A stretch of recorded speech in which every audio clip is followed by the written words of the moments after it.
Hello, ಎಲ್ರಿಗೂ ನಮಸ್ಕಾರ. ಈಗ ನಾನು ನನ್ನ ಮೊಮ್ಮಗನಿಗೋಸ್ಕರ ಸಿರ್ಲಕ್ ತಯಾರು ಮಾಡ್ತಾಯಿದ್ದೀನಿ. ಅದನ್ನು ನಿಮಗೆಲ್ಲ ತೋರಿಸ್ಬೇಕಂತ ವಿಡಿಯೋ ಮಾಡ್ತಾಯಿದ್ದೀನಿ. ಇದಕ್ಕೆ ನಾನು ಮೇಯ್ನಾಗಿ ರಾಗಿ ತೊಗೊಂಡಿದ್ದೀನಿ. ರಾಗಿನ 1 kg ನೀವು ತೊಗೊಳ್ಳಿ. ನಾನು ಸ್ವಲ್ಪ ಜಾಸ್ತಿನೇ ತೊಗೊಂಡಿದ್ದೀನಿ. ನೀವು ನಿಮಗೆ ಅಳತೆ ಪ್ರಕಾರ ತೊಗೊಳ್ಳಿ. 1 kg ರಾಗಿನ ಹಿಂದಿನ ದಿವಸನೇ ನೆನೆಸಿಟ್ಟಿದ್ದೀನಿ. ಮಾರನೇ ದಿವಸ ಅದನ್ನು ಬಟ್ಟೆಯಲ್ಲಿ ಕಟ್ಟಿಟ್ಟೆ. ಅದರ ಮಾರನೇ ದಿವಸ ಅದು ಮೊಳಕೆ ಬಂದಿರುತ್ತೆ. ಮೊಳಕೆ ಬಂದಿದ್ದ ರಾಗಿನ ಒಂದು ಬಟ್ಟೆ ಮೇಲೆ ಹರಡಿ ಸ್ವಲ್ಪ ಒಣಗಿಸಿದ್ದೀನಿ ಚೆನ್ನಾಗಿ. ಒಂದಿನ ಒಣಗಿಸಿದ್ರೆ ಸಾಕಾಗುತ್ತೆ, ಸರಿಯಾಗಿ ಒಣಗುತ್ತದು. ಅದರ ನಂತರ ಅದಕ್ಕೆ ನಾನು ಬೇರೆ ಗೋಧಿ ತೊಗೊಂಡಿದ್ದೀನಿ. ಗೋಧಿನ ಅರ್ಧ kg ತೊಗೊಂಡಿದ್ದೀನಿ. ಗೋಧಿನ ನೆನೆಸೋ ಅಗತ್ಯ ಇಲ್ಲ. ಬೇರೆ ಯಾವುದೇ ಧಾನ್ಯನ ಅದನ್ನು ಕ್ಲೀನಾಗಿ ತೊಳೆದು ಹಾಗೆ ಒಣಗಿಸಿದ್ರೆ ಸಾಕು. ಗೋಧಿ, ಆಮೇಲೆ ರೆಡ್ ರೈಸ್ ತೊಗೊಂಡಿದ್ದೀನಿ, ಕುತ್ಲಕ್ಕಿ ಅಂತಾರಲ್ಲ ಅದನ್ನು ಅಷ್ಟು ಅರ್ಧ kg ತೊಗೊಂಡಿದ್ದೀನಿ. ಇದನ್ನು ಮೂರನ್ನು ಈ ಪೋರ್ಷನಲ್ಲಿ ತೊಗೊಂಡ್ರೆ ಇನ್ನು ಉಳಿದಿದ್ದೆಲ್ಲ ಕಾಲು kg ತೊಗೊಂಡ್ರೆ ಸಾಕಾಗುತ್ತೆ. ಅದರಲ್ಲಿ ನಾನು ಕೊಟ್ಟಿದ್ದೀನಿ ಏನೇನು ಧಾನ್ಯ ಅಂತೇಳಿ ನೋಡ್ಕೊಳ್ಳಿ ನೀವು. ಎಲ್ಲ ತೊಳೆದು ಕ್ಲೀನಾಗಿ ಬಟ್ಟೆ ಮೇಲೆ ಹಾಕಿ ಒಣಗಿಸಿದ್ದೀನಿ. ಇದು ಒಣಗಿದ ನಂತರ ನೋಡಿ ಹೀಗೆ ಒಂದಿನ ಎಲ್ಲ ಬಿಸಿಲಲ್ಲಿಟ್ಟು ಒಣಗಿಸಿದ್ದೀನಿ. ಆಮೇಲೆ ಒಂದು ಪಾತ್ರೆಯಲ್ಲಿ ಅದು ಸ್ವಲ್ಪ ಹಾಕ್ಕೊಂಡು ಹುರಿತಾ ಇದ್ದೀನಿ. ಫಸ್ಟು ರಾಗಿನ ಹುರ್ಕೊತಾ ಇದ್ದೀನಿ. ಇದು ಚಿಕ್ಕ ಚಿಕ್ಕ ಮೊಳಕೆ ಬಂದಿದೆ ರಾಗಿ. ಮೊಳಕೆ ಬಂದಿದ್ದ ರಾಗಿನ ಹುರಿತಾ ಇದ್ದೀನಿ. ಒಂದು ಸ್ವಲ್ಪ ಬಂದ ತಕ್ಷಣ ತೆಗಿತಾಯಿದ್ದೀನಿ. ಇದು ನವಣೆನ ಹುರಿತಾ ಇದ್ದೀನಿ. ಇದು ಕಾಲು kg ನವಣೆ ತೊಗೊಂಡಿದ್ದೀನಿ ನಾನು.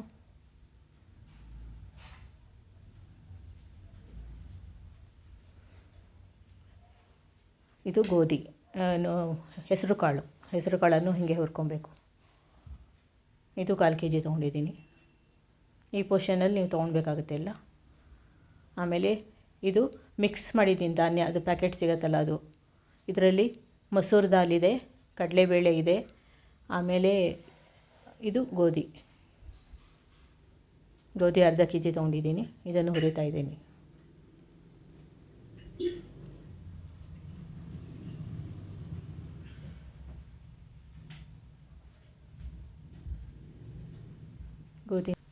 ಗೋಧಿನ ಹುರಿತಾ ಇದ್ದೀನಿ. ಇದರ ನಂತರ ಕೆಂಪಕ್ಕಿ ಅಂದರೆ ಕುಚ್ಚಲಕ್ಕಿ ತೊಗೊಳ್ತಾ ಇದ್ದೀನಿ. ಇದನ್ನು ಸ್ವಲ್ಪ ಪರಿಮಳ ಬರೋ ತನಕ ಹುರಿಯಿರಿ. ಆಮೇಲೆ ಒಂದು 50 ಗ್ರಾಮಷ್ಟು ಕಲ್ಲಂಗಡಿ ಬೀಜ ತೊಗೊಂಡಿದ್ದೀನಿ. ಅದನ್ನು ಹುರ್ಕೊಳ್ತಾ ಇದ್ದೀನಿ. ಇದು ಚೆನ್ನಾಗಿ ಹುರಿಬೇಕು. ಇದರ ನೆಕ್ಸ್ಟು ಕುಂಬಳಕಾಯಿ ಬೀಜ ತೊಗೊಂಡಿದ್ದೀನಿ. ಇದು 50 ಗ್ರಾಮ್ಸೇ.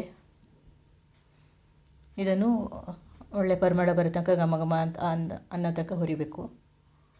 ಇದರ ನಂತರ ಇದು ಅಗಸೆ ಬೀಜ ಅಂತಾರಲ್ಲ ಅದನ್ನು ಹುರ್ಕೊಳ್ತಾ ಇದ್ದೀನಿ. ಇದು ಡ್ರೈ ಫ್ರೂಟ್ಸು. ಇದರಲ್ಲಿ ಖರ್ಜೂರ ಮೇಯ್ನಾಗಿದೆ, ಒಣ ಖರ್ಜೂರ, ಆಮೇಲೆ ಬಾದಾಮು. ಆಮೇಲೆ ಅದನ್ನೆಲ್ಲ ಮಿಲ್ಲಿಗೆ ಹಾಕಿ ಹಿಟ್ಟನ್ನು ಗಾಳಿಸ್ತಾ ಇದ್ದೀನಿ. ಇದು ಮಿಲ್ಲಿಂದ ಹಿಟ್ಟಾಗಿ ಬಂದಿದೆ. ಇದನ್ನು ಕ್ಲೀನಾಗಿ ಗಾಳಿಸ್ತಾ ಇದ್ದೀನಿ. ಅದರಲ್ಲಿ ಏನು ಎಕ್ಸ್ಟ್ರಾ ಇದ್ದರೆ ಅದೆಲ್ಲ ತೆಗಿತಾ ಇದ್ದೀನಿ, ನೈಸಾಗಿರಲಿ ಮಗುಗೆ ಅಂತೇಳಿ. ನೋಡಿ ಈಗ ಪುಡಿ ರೆಡಿಯಾಗಿದೆ. ಇಲ್ಲಿಗೆ ನಮ್ಮ ಸಿರ್ಲಕ್ ಪುಡಿ ರೆಡಿ ಆಗುತ್ತೆ. ಇದನ್ನು ಒಂದು ಏರ್ಟೈಟ್ ಪ್ಲಾಸ್ಟಿಕ್ ಕವರ್ನಲ್ಲಿ ಹಾಕಿ ಏರ್ಟೈಟ್ ಬಾಕ್ಸ್ನಲ್ಲಿ ಇಟ್ಟರೆ 5-6 ತಿಂಗಳು ಏನಾಗೋಲ್ಲ, ಚೆನ್ನಾಗಿರುತ್ತೆ. ಈಗ ಮಾಡೋದು ಹೇಗೆ ಅಂತ ಹೇಳ್ತಾ ಇದ್ದೀನಿ. ಒಂದು ಪಾತ್ರೆಯಲ್ಲಿ ಒಂದು 1 ಸ್ಪೂನಷ್ಟು ಸಿರ್ಲಕ್ ಪುಡಿ ತೊಗೊಂಡಿದ್ದೀನಿ. ಅದೇ ನಾವು ಮಾಡಿಸಿದ್ವಲ್ಲ ಅದನ್ನು ಪಾತ್ರೆಯಲ್ಲಿ ಹಾಕ್ಕೊಳ್ತಾ ಇದ್ದೀನಿ. ಫಸ್ಟು ನಾನು ಗ್ಯಾಸ್ ಹಚ್ಚಿಲ್ಲ ಇನ್ನೂ. ನೋಡಿ ಎಷ್ಟು ಪುಡಿ ಹಾಕ್ಕೊಂಡಿದ್ದೀನಿ. ಇದಕ್ಕೆ ಒಂದು ಅರ್ಧ ಲೋಟದಷ್ಟು ನೀರು ಹಾಕ್ತಾಯಿದ್ದೀನಿ. ನೋಡಿ ಅರ್ಧ ಲೋಟ ನೀರು ಹಾಕಿ ಅದನ್ನು ಕ್ಲೀನಾಗಿ ಗಂಟಿಲ್ದಂಗೆ ಕಲಿಸ್ಕೊತಾ ಇದ್ದೀನಿ.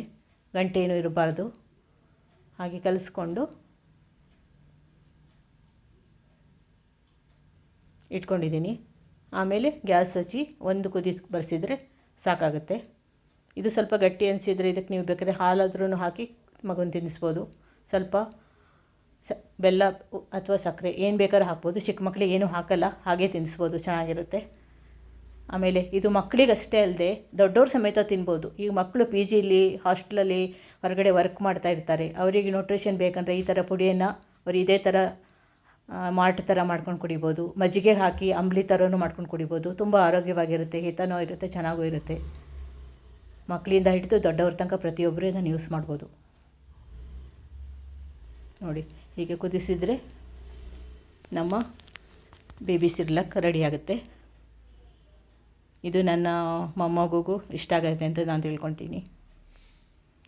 ಅವನು ಖುಷಿಯಿಂದ ತಿಂತಾ ಇದ್ದಾನೆ.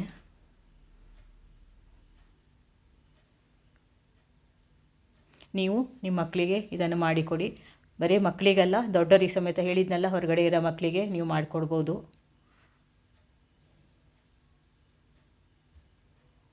ನೋಡಿ, ಈಗ ನಮ್ಮ ಅಂಬ್ಲಿ ಥರ ಮಾಲ್ಟ್ ರೆಡಿಯಾಗಿದೆ.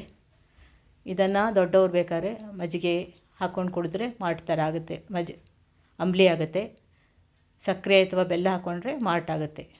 ಬೇಕಾದ್ರೆ ಹಾಲು ಹಾಕ್ಕೊಂಡು ಕುಡಿಬೋದು, ಇಲ್ಲಾಂದರೆ ಹಾಗೇನೂ ತಿನ್ಬೋದು. ನೋಡಿ, ಇದಕ್ಕೇನು ಹಾಕಲಿಲ್ಲ, ಹಾಗೆ ರೆಡಿಯಾಗಿದೆ. ಮಗುಗೆ ತಿನ್ಲಿಕ್ಕೆ ರೆಡಿಯಾಗಿದೆ. Thank you.